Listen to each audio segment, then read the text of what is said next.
How are we doing today? This is Sal Esquivel, Representative District 6 out of Medford. I want to bring to you a problem that's coming up that's rearing its head in eastern Oregon that's going to affect everyone in the state of Oregon. We have what they call the sage grouse. And the sage grouse is over in the eastern part of the state, and it lives primarily in sagebrush country.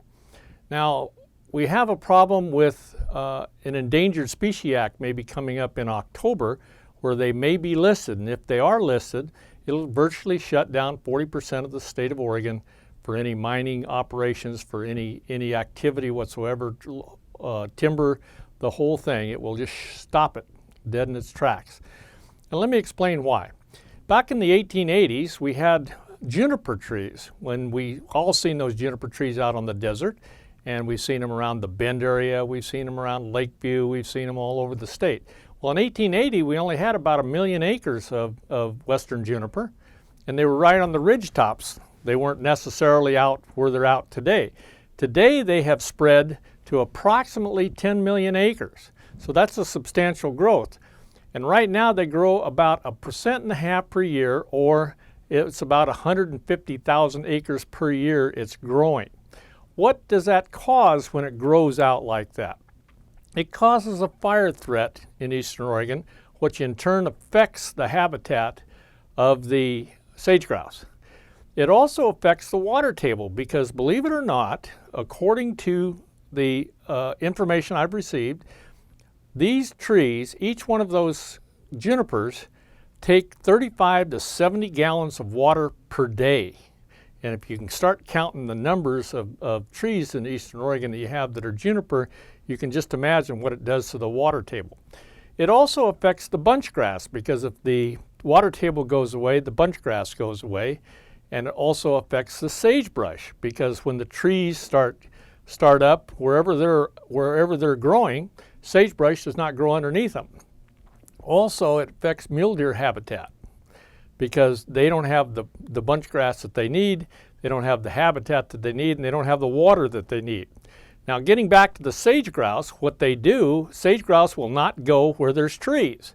And if these things expand out, this Western Juniper expands out, then it creates less and less habitat for the sage grouse, which in turn means it'll be closer and closer to being listed as an endangered species.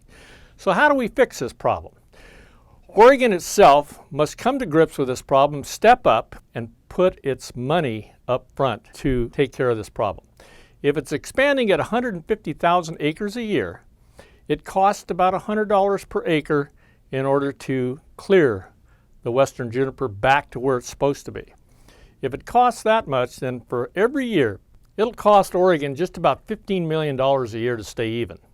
But we're going to have to invest more than that. It's going to be about a $20 million bill every year in order to gain on it. Because if we do not gain on it, we'll just have a dead even situation where we will not help the habitat of the sage grouse or the mule deer. What does this clearing do? Well, first of all, it takes care of a lot of the fire problems because you don't have that high intense heat from the juniper trees.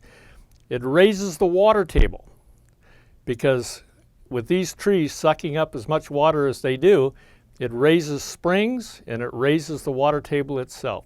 The sagebrush will come back, the bunch grass will come back, the mule deer habitat will be expanded, but more importantly, so will the sage grouse habitat because the sage grouse do not like to be around trees. It also brings into the point of where if you have the bunch grass, then that will grow, and then every other year you bring in livestock and let them graze on it, then every other year you take them off. Conclusion is that Oregon has to step up and work on this issue with landowners and the federal government. We have to have a partnership, but more importantly, Oregon has to be the leader. It's our state. Do we want 40% of our state to be shut down? I don't think so. I think that we need to continue on and start getting the juniper back to where it originally was.